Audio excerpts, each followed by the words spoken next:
Brought to you by TechnoSpark 20 series smartphones.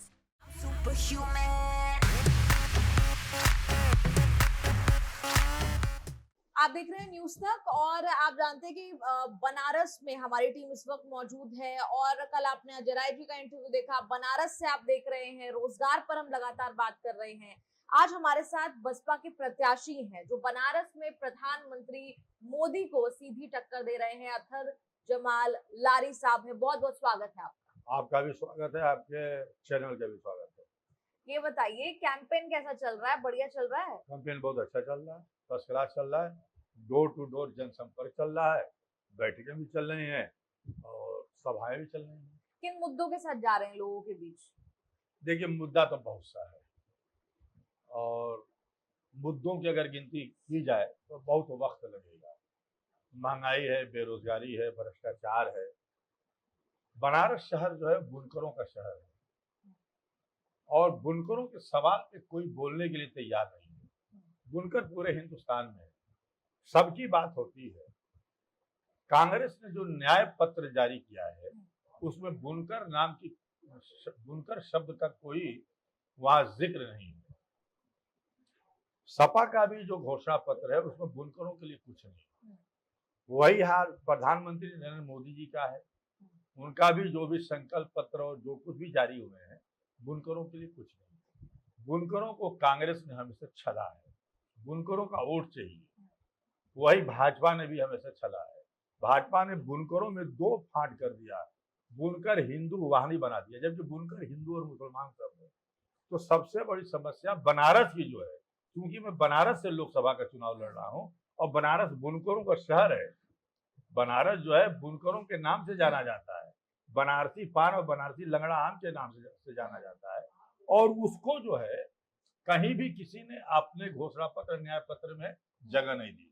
आज जो लोग भी लड़ रहे हैं, चाहे वो गठबंधन से लड़ रहे हो चाहे भाजपा से प्रधानमंत्री नरेंद्र मोदी जी लड़ रहे हैं, एक शब्द बुनकरों के बारे में कोई बोलने के लिए तैयार नहीं है। कांग्रेस की सरकार थी, वही हाल बुनकरों की थी। आज भाजपा की सरकार है, वही हाल बुनकरों की है। बल्कि इस सरकार में जो है हमारा बिजली का रेट बढ़ गया है, बहुत महंगा बिजली हो गया है। पहले बिजली सस्ती थी, आज जो है हमारे माल की निकासी नहीं हो रही है। विदेशों में जो जाता था पहले इंसेंटिव मिलते थे, इंपोर्ट लाइसेंस मिलते थे, वो करीब करीब खत्म कर दिए गए।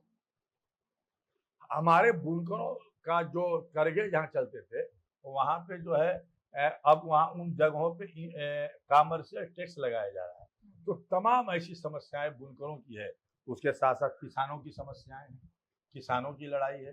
छात्रों का पेपर लीक हो रहा है, उत्तर प्रदेश लीक प्रदेश बन गया है। रोजगार नहीं है, नौजवानों को रोजगार नहीं है। आज देश के संविधान को खतरा है। जो बाबा साहेब भीमराव अंबेडकर ने जो हमको संविधान दिया है, जिसमें सब वर्गों को सबका हित है, उस संविधान को बदलने की बात की जा रही है। आज लोकतंत्र खतरे में है। आज सिर्फ हिंदू और मुसलमान के नाम पे राजनीति की जा रही है। एक तरफ हार्ड हिंदुत्व अपना रही है भाजपा, तो सॉफ्ट हिंदुत्व अपना रही है कांग्रेस।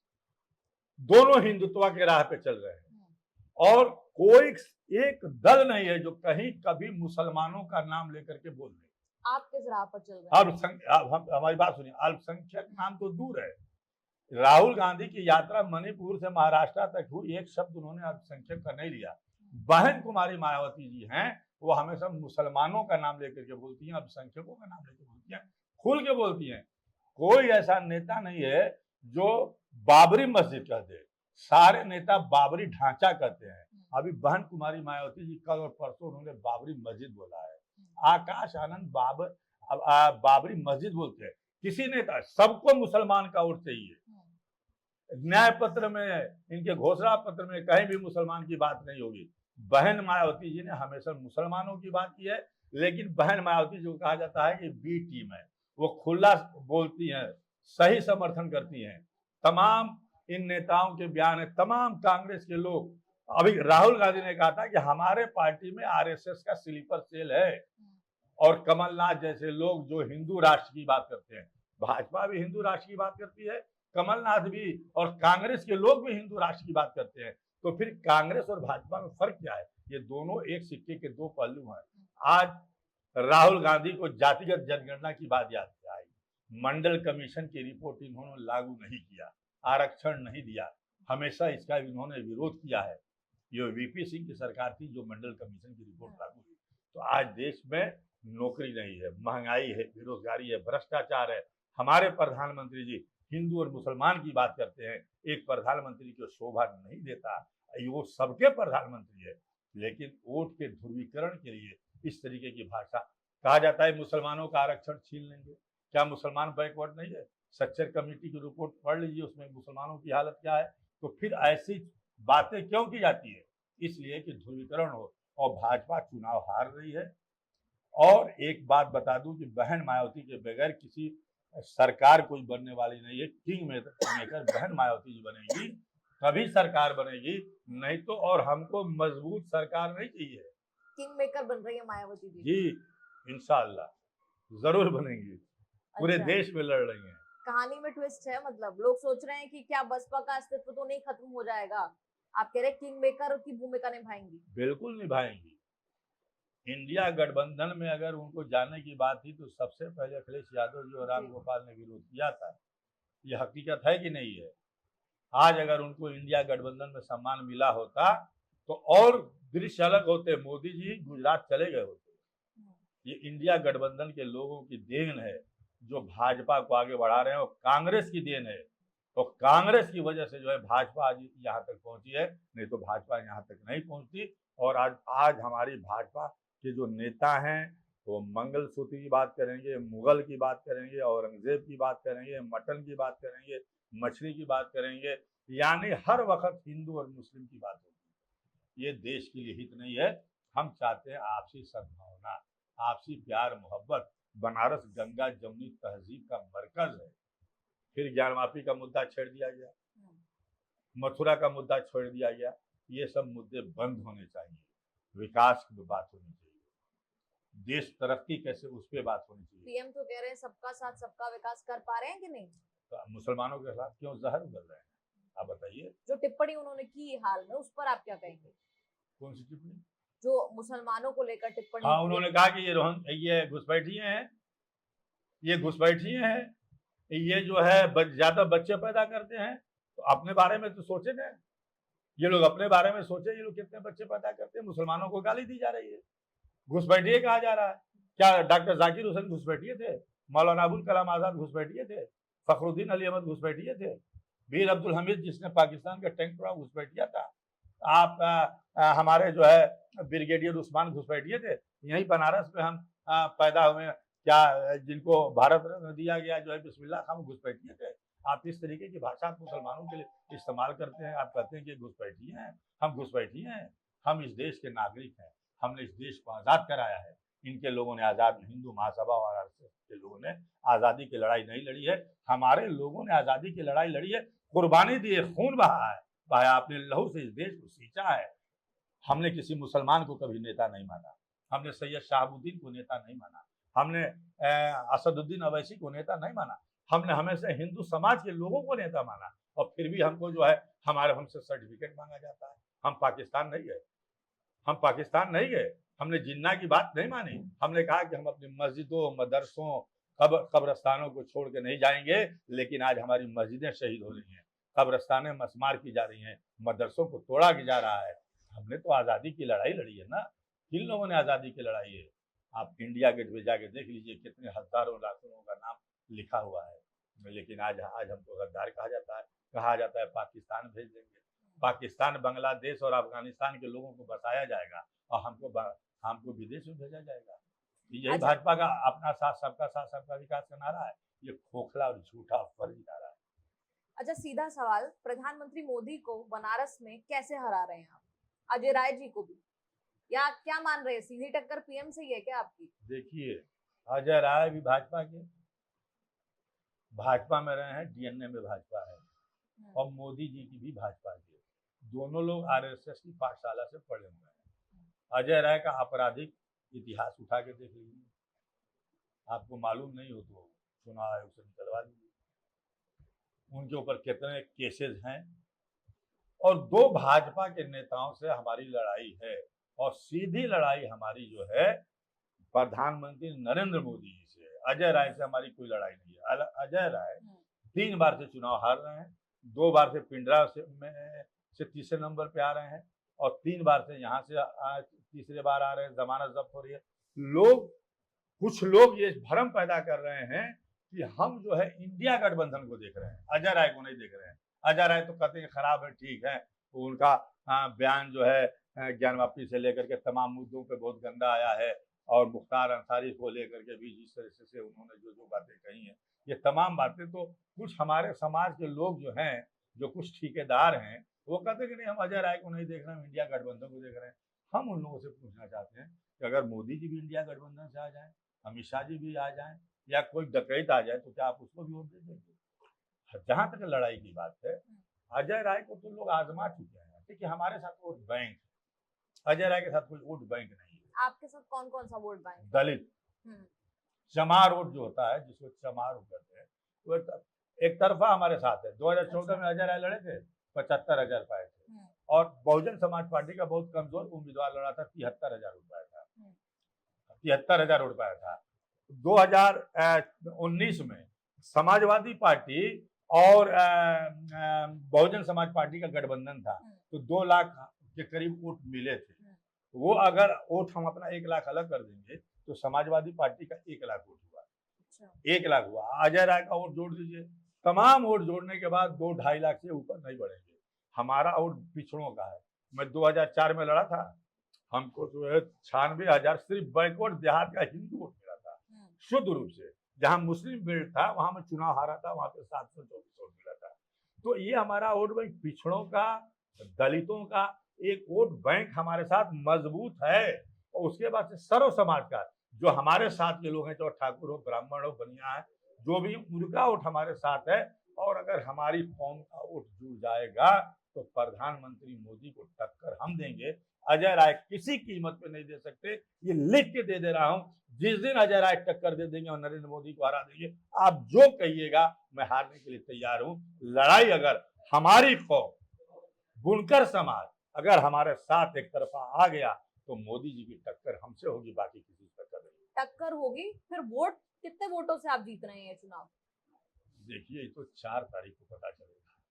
ये अभी भविष्यवाणी हम मोदी जी की तरफ से नहीं कर सकते ना। 400 के पार, जब वो 400 के पार करते हैं तो वो 200 के नीचे आते हैं। चाहे बंगाल में किया हो और उन्होंने चाहे और जगहों पे किया हो, तो ये मनोबल बढ़ाने के लिए ये बातें होती हैं। हमको झूठा आश्वासन नहीं देना है। इतना जानता हूं, अगर हमारा समाज, आज बहन जी का एक वीडियो चलाया जा रहा है 2006 का, एडिट करके उसको चलाया जा रहा है, उसको तमाम मुस्लिम इलाकों में खास तौर से दौड़ाया जा रहा है। हाँ, उसको दिखाया जा रहा है 6 का। वो जब 2009 में चुनाव हो रहा था तो नहीं चला, वो 2019 में जब अखिलेश यादव और बहन जी का गठबंधन था तो नहीं चला। आज जब अतहर जमालदारी चुनाव लड़ रहा है तो कांग्रेस के लोग उसको चलाने का काम कर रहे हैं, मुसलमानों के घर घर में उसकी कटिंग और उसको जो है चलाने का काम कर रहे हैं, क्योंकि वो लोग डरे हुए हैं। ये लोग कहते हैं कि बहन जी वोट काटने के लिए मुसलमानों को खड़ा करती हैं, तो आप क्यों नहीं मुसलमानों को खड़ा करते हो? मैं कांग्रेस से पूछना चाहता हूँ। पूरे हिंदुस्तान में 12 या 15 टिकट आपने दिया है और 6 टिकट बंगाल में आपने दिया है, और पूरे हिंदुस्तान में कहीं टिकट नहीं दिया, चाहे राजस्थान, गुजरात, मध्य प्रदेश, छत्तीसगढ़, हम कितना नाम गिनाए, सिर्फ उत्तर प्रदेश में 2 टिकट आपने दिया है, 2 टिकट दिया है, तो आप टिकट भी नहीं दोगे। बहन जी ने मुसलमानों को 22 टिकट दे दिया तो कहेंगे कि वोट कटवा है, वोट काटने के लिए। बहन जी ने जिनको टिकट दिया है उसमें कुछ जीतेंगे, कुछ हारेंगे। जो जीतेगा वो सांसद बनेगा, जो हारेगा उस क्षेत्र का नेता बनेगा, मुस्लिम समाज का नेता बनेगा। तो बहन जी सांसद और मंत्री भी बनाती हैं सबसे ज्यादा। जब से सरकार बनी है तो 5-5 मंत्री बनाती हैं, और जब तक कांग्रेस और सपा की सरकार है तो 1-1 मुस्लिम मंत्री बने हैं। बहन जी ने 5-5 बनाया है और नेता बनाने का काम किया है। और आज इस प्रदेश में 22 लोकसभा का टिकट दे करके 22 मुस्लिम नेता उन्होंने पैदा किया है। कांग्रेस तो न राज्यसभा देगी न विधान परिषद देगी। सपा जो है पीडीए की बात करेगी तो देगी जया बच्चन और निरंजन और किसको देगी।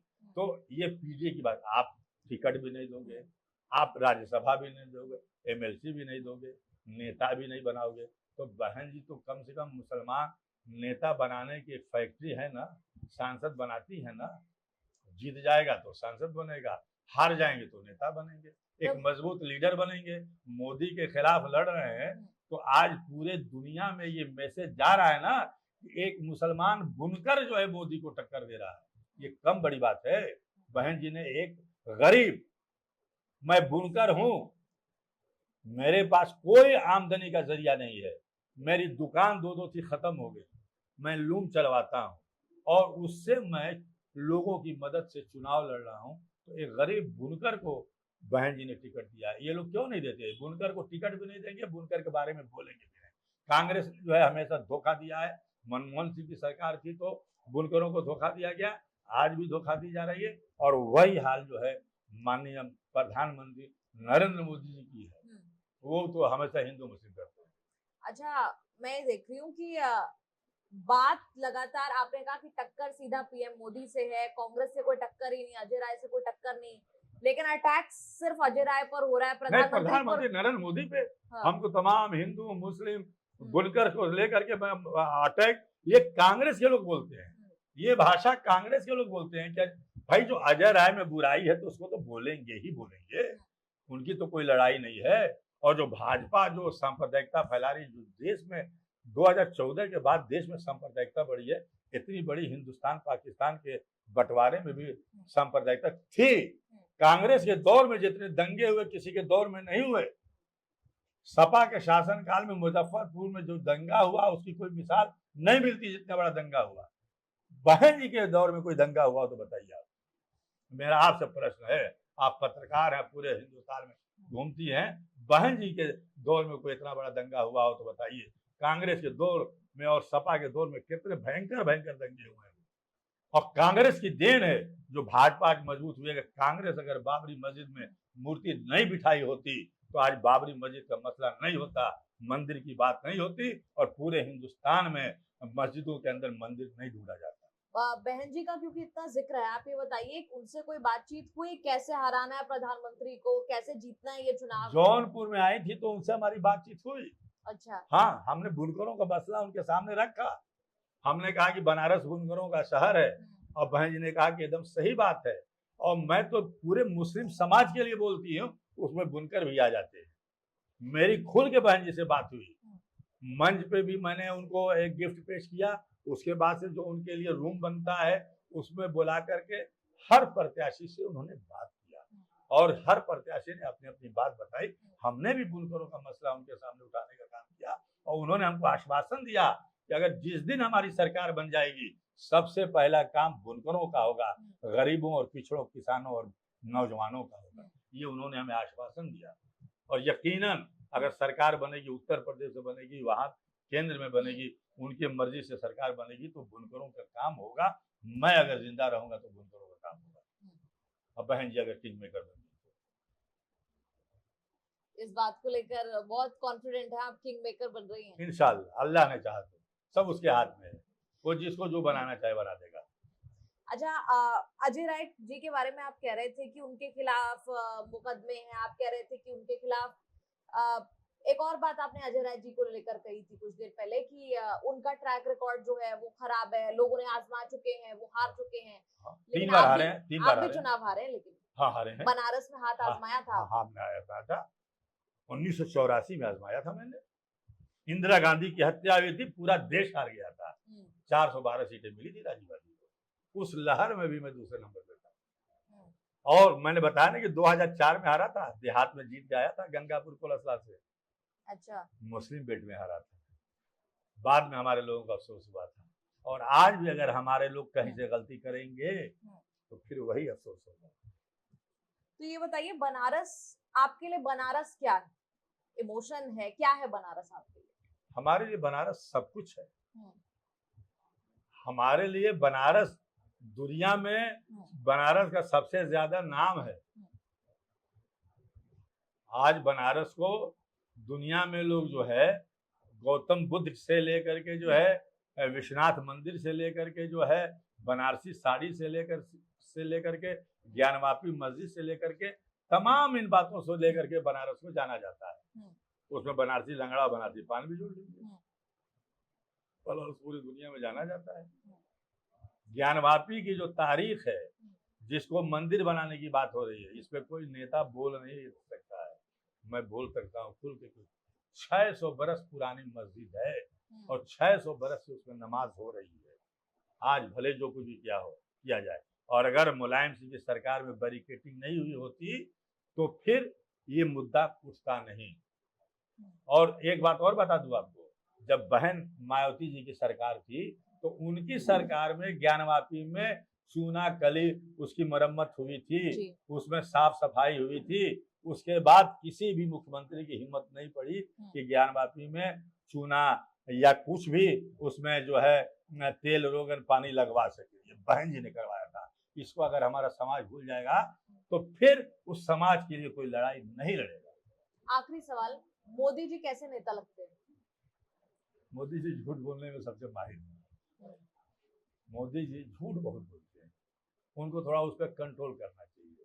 और चुनाव जीतने के लिए जो है सांप्रदायिक भाषा नहीं बोलनी चाहिए। वो सबके प्रधानमंत्री, वो हमारे भी हैं। वो कह दें कि हम मुसलमानों के प्रधानमंत्री नहीं, कह दें। गंगा की बात करते हैं, मैं गंगा का बेटा हूँ, मैं तो यहाँ रहता हूँ। गंगा की लड़ाई जितनी हमने लड़ी होगी ना, कोई हिंदू नेता बता दे कि उस लड़ाई को लड़ा होगा। साल भर तक गंगा की अविरलता और निर्मलता के लिए स्वामी ओम मुक्तेश्वरानंद जी के साथ यहाँ से लेके दिल्ली तक, हिंदुस्तान के कई शहरों में, हरिद्वार तक मैं गया हूँ गंगा की अविरलता और निर्मलता के लिए। और कितने लोगों ने तपस्या रखी थी। हम लोग जो भूख हड़ताल है वो कर रहे थे, हम लोग भी गंगा के किनारे बैठ के जो है रोजा रखे थे। हम जो है रोजा रख करके जो है गंगा की लड़ाई लड़े। गंगा तो हमारे लिए हमारी है ना, हम गंगा में वजू करते हैं, हम उसमें उसी पानी से नमाज पढ़ते हैं, उसी पानी को पीते हैं। तो गंगा की अविरलता निर्मलता के लिए लड़ाई हमने लड़ी है, मोदी जी ने नहीं लड़ी है। मोदी जी के दौर में गंगा अविरल और निर्मल नहीं हुई है। बांध बना करके गंगा की धारा को रोका जा रहा है। इन बांधों को बनाना बंद किया जाना चाहिए, तब गंगा अविरल होगी। एक बार मैं अपना शुरुआत वाला सवाल फिर रिपीट करूंगी अंत में, कितने वोटों से जीत रहे हैं लारी साहब? मैं ज्योतिष तो हूँ नहीं, मैं ज्योतिष तो हूँ नहीं। ज्योतिष मोदी जी, वो लोग जो है बता सकते हैं। हम इतना ही कहेंगे कि हम जीत रहे हैं। अब वो 4 तारीख को पता चलेगा कि कितने वोटों से जीत रहे हैं। चलिए, बहुत बहुत शुक्रिया। जीत और हार एक वोट से भी होती है। बहन जी ने अटल बिहारी की सरकार एक वोट से गिराने का काम किया था, तो ये सरकार भी उसी तरीके से जाएगी। अच्छा, बहुत बहुत शुक्रिया न्यूज़ तक से बात करने के लिए। बहुत आप लोगों को ये पूरी बातचीत कैसे लगी? बनारस से लोकसभा कवरेज आपको देखने को मिल रही है, देश भर से आपको हर जगह से हम अपनी बात पहुंचाने की कोशिश कर रहे हैं कि लोगों का मिजाज क्या है और प्रत्याशी कितने कॉन्फिडेंट है। आप लोगों का इस पर क्या कहना है, कमेंट्स में लिखकर जरूर बताएं। कैमरा पर्सन नितेश के साथ निधि तनेजा, न्यूज़ तक, बनारस।